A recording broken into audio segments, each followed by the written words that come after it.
When you think about countries that are just getting it right, Denmark always comes up. I mean, it's this small Nordic nation that's consistently a leader in happiness, a total powerhouse in green tech, and one of the wealthiest societies out there. So the big question is, how did they do it? Today, we're going to try and decode that very blueprint for success. All right, to really get a grip on Denmark today, we've got to rewind the clock, way back, like 1,000 years ago. Yeah, the story starts with the Vikings. But here's the thing, it wasn't all just about raiding and longships. Their society was built on these surprisingly democratic foundations. They had these early assemblies called things, where whole communities would come together to sort things out, make laws, and settle arguments. Okay, now let's jump forward to the 21st century. That same land, well, it's pioneering a totally different kind of exploration now. It's become this absolute global leader in things like wind turbines, solar power, and just sustainable living in general. They're literally charting a course for a future without any fossil fuels. What a change, right? So you go from longships to wind farms, from these warrior clans to one of the best welfare states on the planet? I mean, this whole transformation is just a fascinating puzzle. So how? How did a nation that was forged in the Viking Age manage to create this modern marvel of stability, wealth, and just overall well-being? That's what we're here to find out. Well, the answer isn't some simple thing. It's not one single policy or some specific moment in history. It's actually a really powerful, self-reinforcing model. Think of it like a blueprint for success, one that's built on 3 core pillars that have been growing and changing for centuries. So, at the very heart of it all, the Danish model is this incredible feedback loop. It connects 3 key things: trust, innovation, and welfare. And these aren't just separate ideas, they work together, each one making the others stronger, creating this continuous cycle that we're about to break down for you. And hey, before we dive deeper, please remember to subscribe to our channel and turn on the notification bell, share and like our videos. The information in this video is compiled from open sources. Thank you. Okay, let's get back to it. So it's absolutely crucial to understand that these aren't just separate boxes on a checklist. They are deeply, deeply interconnected parts of one single system. Think of it like this. Trust makes it possible to take big, bold risks with innovation. That innovation then creates the wealth that pays for a high welfare society.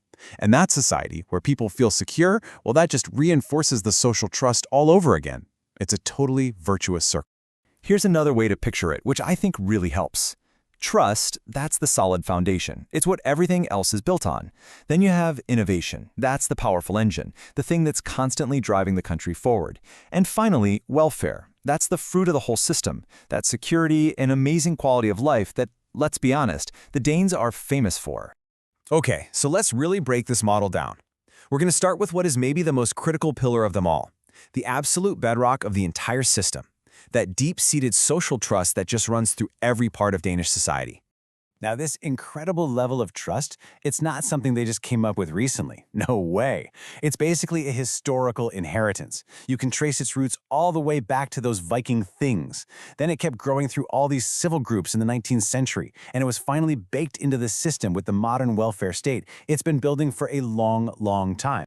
A perfect example of this trust in action today is a concept they call Flexicurity. So imagine you're a Danish worker. If your job disappears, you get really strong unemployment benefits and you get access to government-funded retraining to help you find a new career. It's basically a deal, right?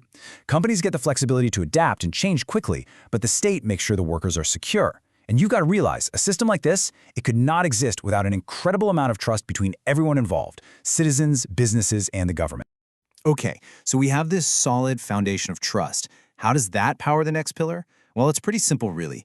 It creates an environment that allows for risk-taking and long-term investment, and that's exactly what fuels Denmark's engine of innovation. And make no mistake, Denmark is a digital powerhouse. I mean, it consistently ranks #1, numero uno, in the entire EU for digitalization.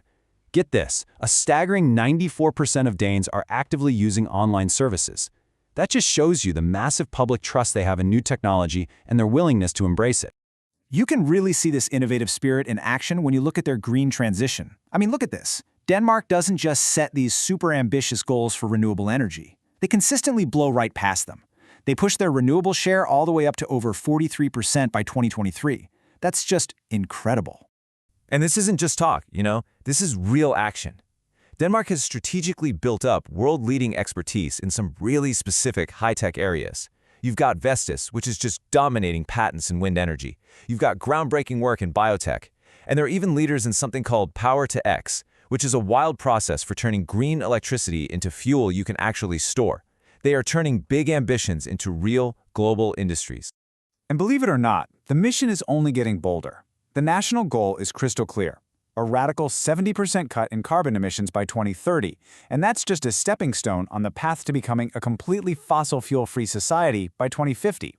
I mean, that's not just innovation, that's innovation on a massive national scale. So, all of this, it brings us to the result of the whole system, the payoff. You take that foundation of trust, you combine it with that powerful engine of innovation, and what do you get? You get the final pillar, a society that truly leads the world in welfare and well-being. And this is the outcome that pretty much everyone recognizes. I mean, year after year, Denmark is right up there, ranking in the top 3 happiest countries on the entire planet. And let's be clear, that's not some happy accident. It's the direct result of a system that's been designed from the ground up to create security, opportunity, and a genuinely high quality of life. So when you look at the whole story, it really suggests that social trust isn't just some nice-to-have cultural thing. It's not just a quirk. In a world like ours, a world facing these monumental challenges, climate change, rapid digitalization, you name it, this quote really nails it. It might just be the most essential ingredient of all, the key to the solution. And that brings us to our final big question. Look, the Danish model was obviously shaped by its own unique history and culture, but its core principles, building trust, pushing for innovation, and making sure everyone shares in the prosperity, those feel pretty universal, don't they? So could it be that this small nation actually holds the blueprint for a better future for all of us? It's an incredible journey, right? From those ancient Viking assemblies all the way to a vision for 2050. It really seems to prove that a society built on a foundation of trust is a society that's built to last. Maybe, just maybe, it's a kind of guiding star for a world that's desperately searching for answers.